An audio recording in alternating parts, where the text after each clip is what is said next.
Buenos días.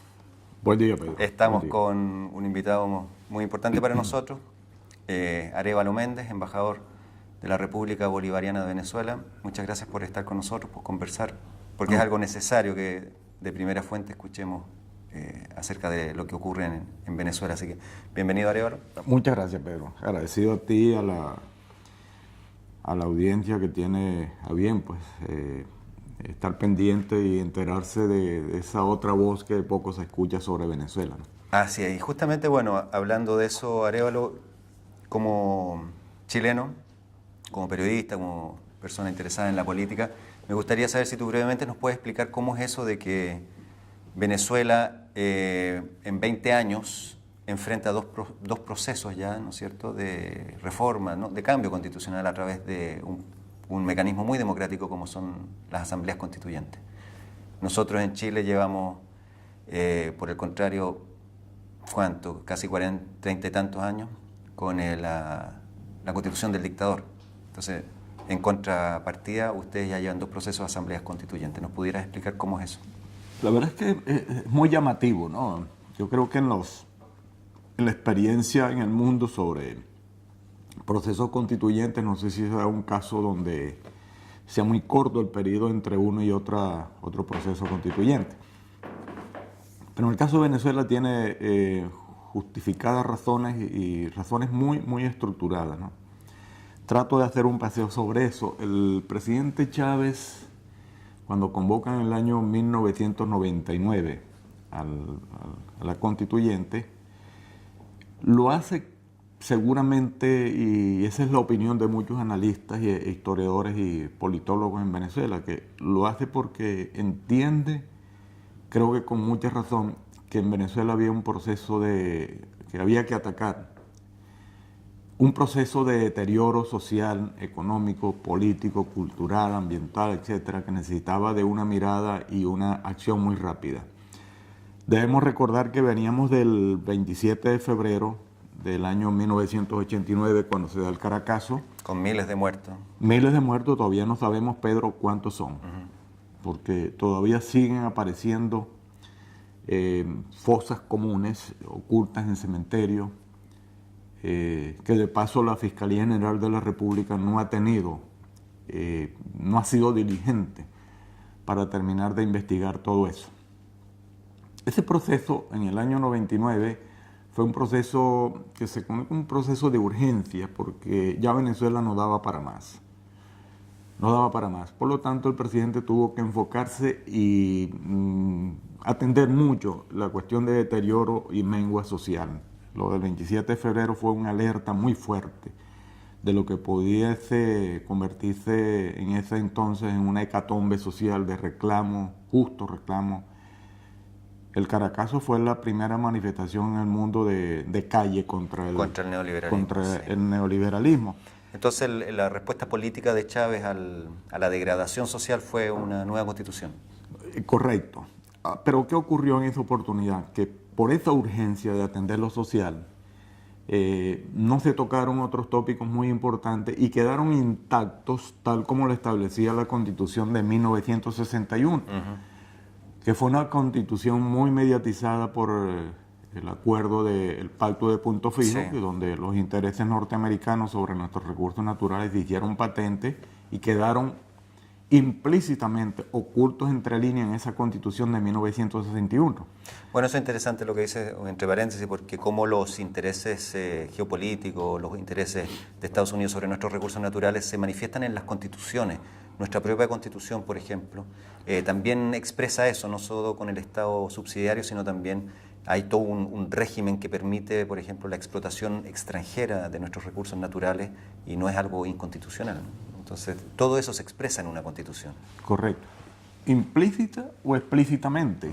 En nuestro caso, quizás porque no tuvo tiempo el comandante de atender ese asunto de debatir con su propia gente, con las fuerzas chavistas, con los representantes en la Asamblea Nacional Constituyente de 99, discutir esa cosa.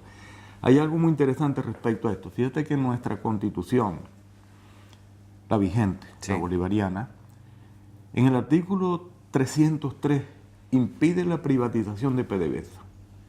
pero no impide la privatización del petróleo, ni de los recursos naturales, ni de las empresas estratégicas. Entonces, nos damos cuenta que a partir de la Constitución de 99 se abre una serie de opciones, en lo político, en lo económico, en lo cultural, en lo ambiental, sobre todo en lo social. Se abre una cantidad de opciones que comienzan un proceso de detonación y Venezuela comienza un cambio estructural.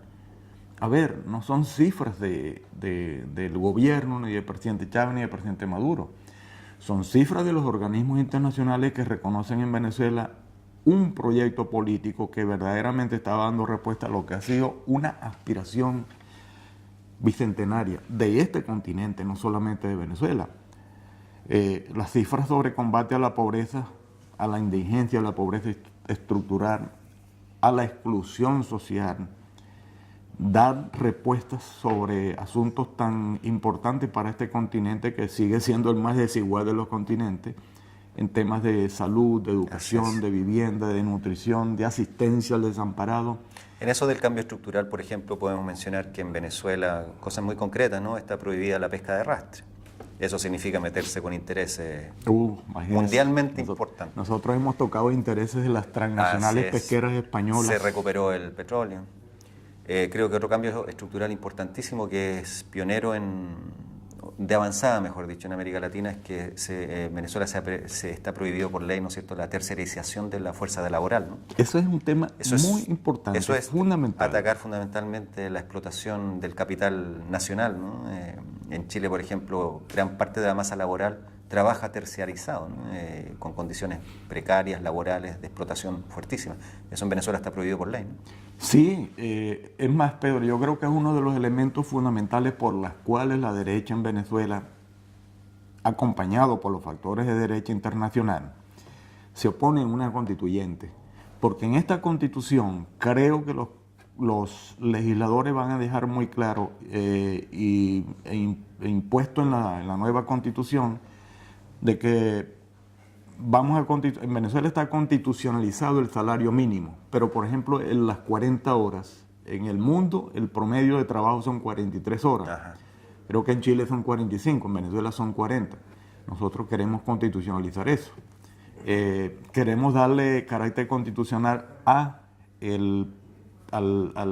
Fondo de Pensión Solidario, que lo administra el Estado con los trabajadores, pero que no está prohibida su privatización en la Constitución vigente. Es decir, hay una cantidad de avances, de logros en nuestra Constitución que necesariamente necesita constitucionalizarse. Las empresas estratégicas, en Venezuela se acabaron las concesiones y sobre el petróleo y el gas. Eso es uno de los elementos fundamentales también. Yo no diría que es el más importante, pero un elemento fundamental en los ataques contra Venezuela, contra nuestros intereses. Las empresas estratégicas... También, disculpa, también está prohibido tener bases extranjeras en territorio nacional. Está prohibido. Otra cosa que también, ¿no es cierto?, indigna a algunos intereses. Entonces ya tienes tú. Se prohíbe la pesca de arrastre en Venezuela, se prohíbe la terciarización del trabajo, se prohíben bases extranjeras. La educación y la salud se entiende como un derecho, la comunicación también. Entonces tienes una serie de elementos que efectivamente hacen de esa constitución o de esa legalidad institucional venezolana una cosa muy interesante. Frente a eso uno se pregunta, bueno, entonces ¿por qué otra asamblea constituyente? Porque son dos razones. Primero, para darle carácter constitucional, estructural y que hagan irreversibles los logros en los que hemos avanzado, sobre todo en los sociales. Y lo otro es, Pedro, que cuando se va ganando una pelea no se puede cambiar, no puedes regresarte. Y eso es lo que está pidiendo el pueblo venezolano, las clases populares, pues. Seguir en esta senda a pesar de los ataques, a pesar de la violencia artera, abominable en la calle. Creemos que bien vale el esfuerzo de conjuntar y continuar avanzando, ¿no? ¿Pudieras tú, Arévalo, explicarle a los que nos ven desde Chile qué significa que haya, por ejemplo, mucha guarimba, mucha barricada en Altamira, en Chacao, ¿Qué significa eso? O sea, territorialmente, ¿qué tipo de sectores son esos? Y en cambio no haya protestas en otros sectores de... Yo comenzaría por decirte que hay un elemento fundamental, hay un factor fundamental que es el racismo. Es el racismo. No hay duda de que en Venezuela hay racismo. Pero quizás no sea lo que impulse a la clase media y alta en Venezuela, porque Altamira, Palos Grandes, Baruta, El Hatillo, etcétera, son urbanizaciones y son sectores de la clase media alta. Claro, exacto. Es decir, que es como que nosotros dijéramos que en Chile hay barricadas en Las Condes, ¿no? Sí, correcto. Pero los sectores populares, como en este tiempo de confrontación Mira, social, con mucha, diría que con mucha curiosidad y mucha excepción para con la clase media, porque a pesar de todo el racismo en la clase media, a pesar de la desinformación, nuestra clase media no es una clase informada, no es una clase que lee como si lee el pueblo. Eso fue una de las características y de las virtudes del proyecto político que propone Chávez. A que el pueblo lea, a que no se queden los titulares de prensa, sino que investigue y se vaya a una segunda y una tercera fuente. Eso no está ocurriendo con nuestra clase media. Nuestra clase media lamentablemente es una clase que perdió el rumbo hace mucho tiempo, muchísimo tiempo, y se asentó sus capacidades y posibilidades económicas sobre el petróleo. Se fueron a sus universidades privadas, se aislaron de esa otra realidad. En realidad nadie, ni siquiera Chávez, les exigió que entendieran al pueblo ni entendieran un proyecto político que está afincado en las capacidades y posibilidades que nos da la vocería popular. Ni siquiera se les está exigiendo esto, se les está exigiendo respeta, pero ellos han violado ya, lamentablemente, ¿no? Uno que proviene de clase media, uno comienza a preguntarse, ¿no? Y a dudar de qué tanto estamos preparados para el diálogo, para el encuentro y para que no sigan ocurriendo estos demanes y estos crímenes abominables, ¿no? Sí, que han costado la vida a muchos chavistas, entre paréntesis, ¿no? Se han quemado gente morena por parecer chavista, algunos han muerto, otros han sobrevivido, ha sido muy brutal. Te quería hacer una de las últimas consultas ya, Arévalo. Trump ya ha amenazado derecha y abiertamente a Venezuela. Antes lo hizo Obama con ese infame decreto, ¿no? Que declaraba a Venezuela un peligro inusual y extraordinario. Santos está siempre con un tono beligerante. Temer, ¿no es cierto?, un presidente no elegido por nadie, está ahí también con un tono beligerante. ¿Ves tú una situación de peligro objetivo en términos de injerencia extranjera sobre Venezuela? La injerencia extranjera en Venezuela comenzó desde 1908 cuando los Estados Unidos derriban al presidente Cipriano Castro e imponen a Juan Vicente Gómez. Ahí se abrió una época oscura de 27 años donde quizás estas dictaduras continentales se quedaron pequeñas frente al dictador Juan Vicente Gómez. Nosotros entramos al siglo XX en Venezuela. Nosotros entramos prácticamente en el año 35, cuando la muerte de Gómez. Ya estamos hablando de mitad de siglo, a mitad de siglo. Y hablemos de ahora, del siglo XXI, ¿cómo lo ves ahora? Con un gobierno bolivariano. Bueno, te decía que el efecto que la historia tiene sobre esto, ¿no? Pero la injerencia es evidente. Hay un desespero por parte del presidente Santos. El presidente Santos, lamentablemente, el estamento o el establecimiento político, económico y cultural colombiano está tomado por los Estados Unidos. Colombia quizás se mantuvo, y es paradojal que yo lo diga, ¿no? Se mantuvo en un ámbito o en una lucha por sí mismo cuando las guerrillas, de uno, de otro signo, etcétera, pero Colombia siempre es un país.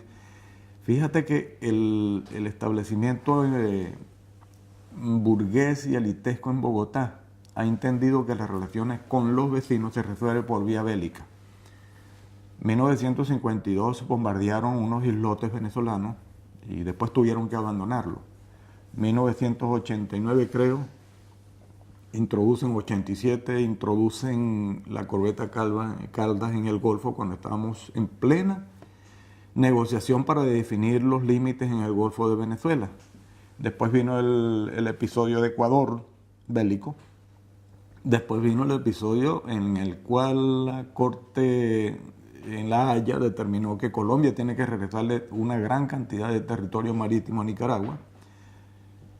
Eso fue un O sea, hay tratado una tradición, podríamos decir, o sea, una trayectoria bélica, sí. Entonces, Sí. bueno, es muy delicada la situación Sí, por lo bélica. mismo, justo hoy. Mira, nosotros, el presidente Chávez tuvo que, después de las primeras actitudes de Álvaro Uribe, nosotros tuvimos que salir a endeudarnos con armamento porque la Cuarta República siempre había mantenido a la Fuerza Armada como un órgano más policial que militar. Nuestras Fuerzas Armadas no estaban capacitadas para atender una emergencia frente a un país o a una burguesía que entiende que la solución se resuelve, las soluciones pasan por vía bélica. Nosotros tuvimos que endeudarnos y estamos pagando todavía. Eso fue lo que paró a Uribe. Ajá.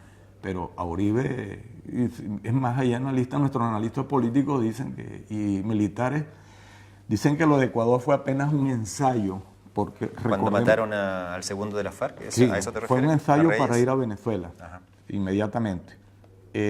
Y eso tiene ciertamente que tiene bases razonables. Recordemos que el Plan Colombia en el año 2000 no debería llamarse Plan Colombia, sino Plan Venezuela, porque es un plan en lo económico y en lo militar diseñado y aplicado para debilitarnos económicamente. Entiendo que una de las decisiones del presidente Chávez fue que ya ningún militar venezolano va a la Escuela de las Américas, por ejemplo. No va a la Escuela de las Américas. Y ahí tiene un entrenamiento geopolítico y una visión de la geopolítica distinta. Uno de los grandes avances, y creo que por allí debe ir la Constitución también, la nueva Constitución, es que nosotros nos hacemos de una doctrina militar propia. Donamos manuales, instructores y profesores norteamericanos o profesores de otro país, pero que tuviesen como objetivo o como guía para el academicismo militar, para la idea, para la doctrina, algo que tuviera que ver con el poderío y el imperial norteamericano. La doctrina militar propia que tienen las Fuerzas Armadas bolivarianas, ¿cómo entiende al pueblo? Primero que las Fuerzas Armadas venezolanas incluyen al pueblo, ¿no? Las nuestras son unas Fuerzas Armadas provenientes de clases populares. Yo vengo de allí y a mí no se me... ¿Tú fuiste militar, no? Sí, soy militar. Eres militar. Retirado, pero militar. Fíjate que cuando yo ingresé a la Academia Militar en el año 71 con el comandante también, somos de la misma promoción, a mí no me pidieron apellidos ni demostrar que mis padres tenían capacidad económica X, ni me pidieron ojos azules, ni color blanco, ni nada de eso. Yo ingresé porque me presenté unos exámenes psicológicos, físicos, de conocimiento general y logré ingresar e ingresé. Así es que son una fuerza armada de extracción netamente popular. Ha habido rezagos, oficiales que han sido tocados. El caso de la Plaza Altamira fue ese caso. Y ha tenido ahí una cantidad de lo que llaman el goteo, ¿no? Pero no para hacer una estructura donde las Fuerzas Armadas como tales se complementen. Al contrario, en Venezuela hay un episodio poco conocido en el exterior, ¿no? En el año 60-61 hubo dos movimientos, no golpes de Estado, sino movimientos o sacudones en dos unidades militares de la Armada, uno el Porteñazo y otro el Carupanazo, pues en Puerto La Cruz y en Puerto Cabello, que fueron movimientos de izquierda al interior de la Fuerza Armada.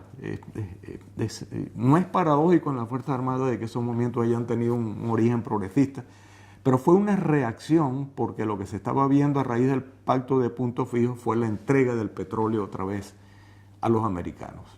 O la entrega definitiva, porque como te decía, desde el derribamiento de Cipriano Castro en 1908, fue en realidad la entrega. Ya se sabía que había mucho petróleo en Venezuela, mucho petróleo.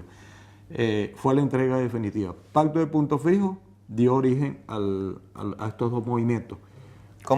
Disculpa, pero para volver al día de hoy, ¿cómo se ha logrado eso que se llama la unidad cívico-militar en Venezuela? Eso fue una propuesta y esa es uno de los elementos fundamentales de la doctrina militar. De la nueva doctrina militar. De la nueva doctrina militar, que el estamento militar entiende de que no tenemos opción para construir nación, para construir patria, para construir un proyecto político que se encargue de convertirnos en una nación, yo no diría que una nación potencia, porque también en el exterior se ha hecho una mitología sobre Venezuela, sobre una Venezuela grandota. Que no lo es tanto. Sí. No lo es. 30 millones de habitantes. 30 millones de habitantes, somos apenas creo que el 9º país en extensión territorial, el 8º país en población, con una Fuerza Armada que son, si se quiere, menos poderosas que las Fuerzas Armadas colombianas, incluso hasta las peruanas, y creo que incluso que hasta las chilenas, ¿no? Porque en nuestra doctrina militar sigue estando pendiente o sigue estando presente el pensamiento libertador. No somos un ejército conquistador, somos un ejército liberador, y cuando salimos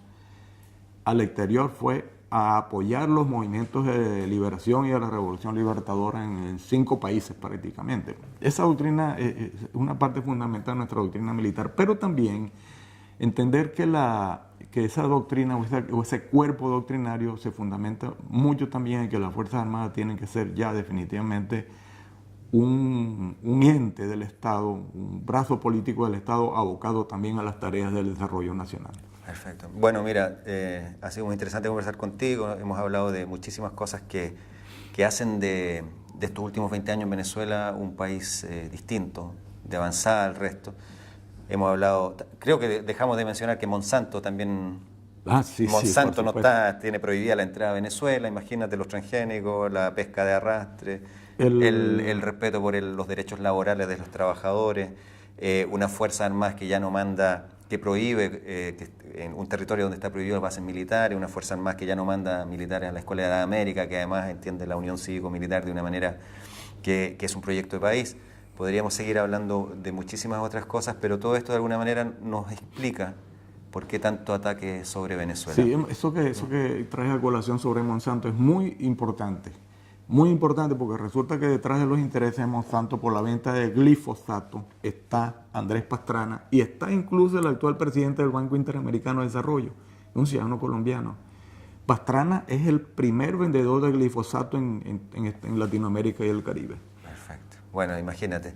Y bueno, como chileno, como ya a nombre de miles de otros chilenos y chilenos, quiero transmitir nuestra solidaridad, nuestro apoyo, nuestro cariño por el pueblo venezolano, que además fue tan bello y nos acogió también en un momento donde nosotros vivimos el exilio.